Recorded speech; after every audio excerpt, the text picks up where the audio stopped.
बच्चे, महिलाओं और बुजुर्गों की सोचिए, उनकी सांसें घुट रही हैं। दिल्ली में प्रदूषण के खतरे पर बोले उपराष्ट्रपति धनखड़। उपराष्ट्रपति जगदीप धनखड़ ने शनिवार को कहा कि नागरिक अपने फेफड़ों के साथ साथ शहरों के फेफड़ों का भी ध्यान रखें। दिल्ली और इससे दूर भी पर्यावरण प्रदूषण का खतरा लगातार बढ़ रहा है। ब्रोंकॉन 2025 का उद्घाटन करते हुए उपराष्ट्रपति ने कहा कि अथर्ववेद में भी कहा गया है कि तकनीक का सटीक प्रयोग जीवन को सरल और सार्थक बनाता है। श्वास से ही जीवन है, लेकिन वो स्वच्छंद होनी चाहिए।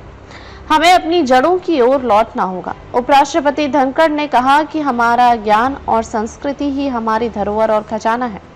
हमने अपनी जड़ों और की ओर लौटना ही होगा, क्योंकि दुनिया उम्मीद भरी निगाहों से हमारी ओर ही देख रही है। दुनिया हमारे प्राचीन ज्ञान और तकनीक की ओर लौट रही है। योग, पाक कला और आयुर्वेद इनमें से एक है, क्योंकि ये सब तार्किक और समाधान से परे हैं। बच्चे, महिलाएं और बुजुर्गों की सोचिए। उन्होंने कहा कि महानगरों को मेडिकल सुविधाओं से युक्त कर देना ही समाधान नहीं है, जिला स्तर पर सुविधाएं बढ़ानी होगी। आप औद्योगिक इलाकों में रहने वाले बच्चे, महिलाएं और बुजुर्गों की सोचिए। पराली जलने और औद्योगिक प्रदूषण से उनकी सांसें घुट रही हैं।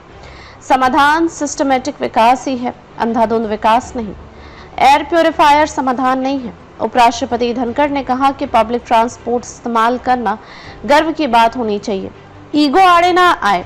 आज हमारे जल स्रोत बंद हो गए हैं क्योंकि उपेक्षित हैं। कभी उनकी पूजा होती थी। एयर प्योरीफायर समाधान नहीं, बल्कि प्रकृति संरक्षण में ही कई समाधान है, लेकिन हम सिर्फ तकनीक पर निर्भर हो गए हैं। ये हमारे घर, दफ्तर, वर्क प्लेस में गहरे बैठ गई है। सब साफ हवा में आसानी से सांस लें, इसका इंतजाम होना चाहिए।